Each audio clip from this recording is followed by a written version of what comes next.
same team that created all these systems at that time. And so when you got in, many private sector vendors come and say, I want to collect revenue for you, I want to collect, but I was hesitant. I was to move into a private sector vendor. So that time we said, look, can you give us, can you onboard the system that has been used, that has been created by government? The same way, there's a move by actually saying to have one system for counties, which ideally would have become that system. And so to be able to have the technical support later is when we did this support framework with the ministry. We opted to have them give it a software as a service instead of handing over a system to the city. Yeah, because software as a service was recommended here by the chairman of this committee. And so we moved into that technical support framework, and now we've subsequently contracted that entity. Governor, on page 6 of that agreement, it talks about finances. Unfortunately for us, we are discussing a contract that is essentially overtaken by another, right? Yeah. So how much do we pay as Nairobians for this system? Because here it doesn't even say. It says a revenue share model. Is that still the case? Yes, it should be 4%, 4.5%. That's not a revenue share model. A revenue share model would say we take 30%, we take 70%. No, we pay 4.5%. That is what we pay. For administration, for running the software, for updating it, for as a system. So we pay to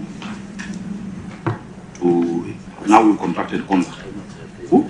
Konza Technopolis. So ICT authority, the Ministry of ICT said they are better to domicile it at Konza. The contract we have now is with Konza Technopolis, and that contract we can obey. So it's still an entity under the national government, but the 4.5% is what is paid to them to run the software as a service. Chair, I have a lot of problems with this report, because the governor is saying there is no contract between the ministry or Nairobi Port. But the reading of this technical support is that there is a contract between the Ministry of Information, ICT, and Nairobi City County. The issue on ownership has been answered in page 3 of 9, 1.3 purpose. It says the Nairobi Pay system is owned by the national government of Kenya and offered by Ministry of Information and Technology and used by Nairobi City County government in on-source revenue management. So the ownership is well captured, but my concern is looking at this, because the governor has not provided us with the contract he's talking about. Is this the same contract that? So who owns Nairobi Pay?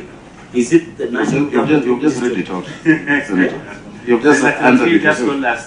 No, but he has also say he's saying there is a vendor who is outside the third party in his explanation. No, so I want him to be on record. And it's not selling Konza.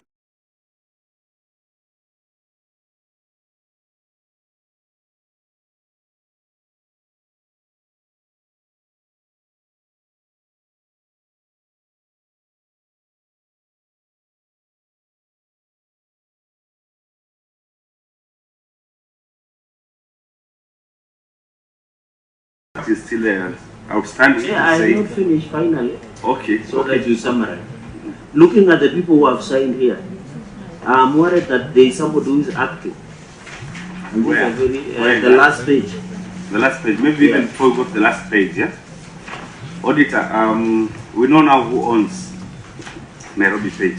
Okay.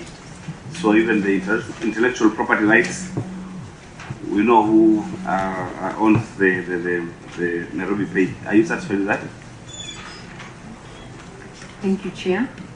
We had an IT auditor on the ground on the scene, the one who gave the status. Confirm this? Yes. Okay. So it's prudent that we have him a chance. The concern was also just the flow of how it came about, because the genesis of, yes, it is owned by the national government, but the genesis of how it came about and how it was moved from the national government, there was a concern of maybe meeting deliberations on the same. Yeah, but he's still working on, the team is still working on it, and we'll give a report on the same. So, Governor, I think you need to work with the auditors so that, yes? Just unless my memory is failing me, Governor, the first time this conversation happened, I think it was in this same committee in the first year. And I remember you telling us that this system is now fully hosted by us, that you can go and show me where the servers are. How did it go to Konza? Unless I don't understand how this thing works. Yeah, that was what we wanted. We wanted to actually have it where servers. Because this staff of national government, remember it was in a mess where you have staff of national government working at the county, working with the county. If you look at the background on page 2, it talks about cabinet sitting of May 2018, where they approved the joint national resource mapping using multi-agency approach. So we wanted them to fully hand it over to us, the national government. But when we did that analysis, and this committee actually recommended that it's actually better to get it as software as a service. It will, we don't have to think about many of the running costs of the system. And so that is why we agreed now to engage the national government, to contract them, for them to run it for us. So that if they need to upgrade the servers, if they need to change whatnot, they can do it. But that was the initial intention when we got into office. So please just leave it here with us, hand it over, let the county run it on its own. You recommended that software as a service is the best, I'm sure the clerk can remember. The chairman, is very good in ICT and system-related issues. Yeah. And that's the recommendation we followed. On this financial year, we had a technical support framework. Now we have a full contract that we contracted them we procured and contracted the ministry through now conduct of policy. So I think whatever further is required, and they are doing the audit, we've given the entire background, and then, this document has the entire history and how it has come to, If there's any additional document required, we'll give. So I think cooperate with the auditors who are on the ground now, give all the information that is required, including whatever they want, whatever they need.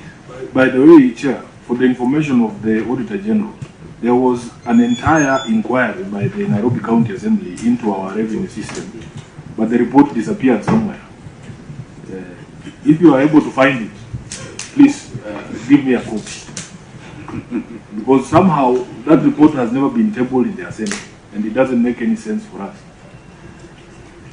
Chair, I just wanted to point out, as you exit, I noticed the last issue. Yes. I'm told that report disappeared between the Speaker's office and the tabling, but we'll get that report, don't worry. So before Chair, you ask, before ask that, Governor just cooperated with the auditors, the ongoing audit, so that we're able to answer all the questions. They have full access.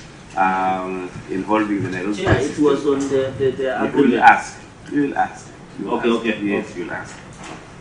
And actually, just to point out, remember, the Parliament has been it has been unequivocal in the need for having these systems domiciled within government, because there were a lot of private sector vendors.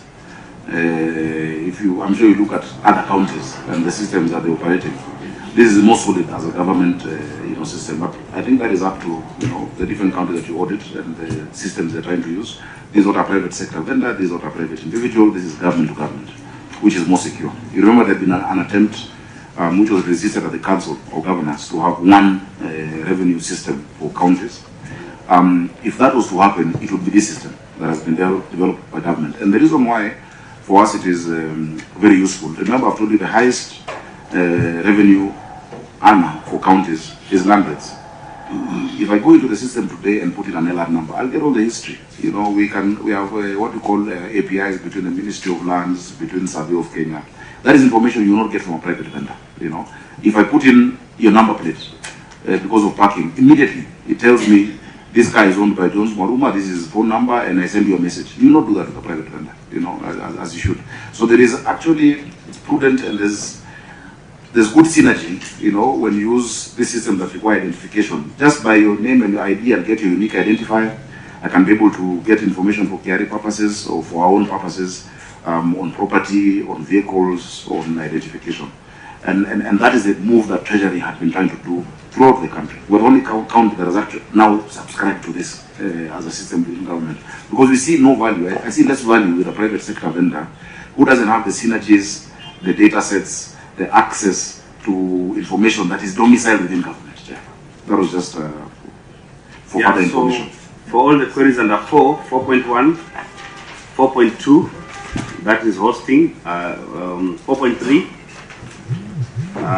Let's just keep them in view auditor, so that in the subsequent audit we give we get more information. Senator, Chair, just on this signing, you know, under the Architect of Devolution and the County Governments Act, County Secretary is a very important person.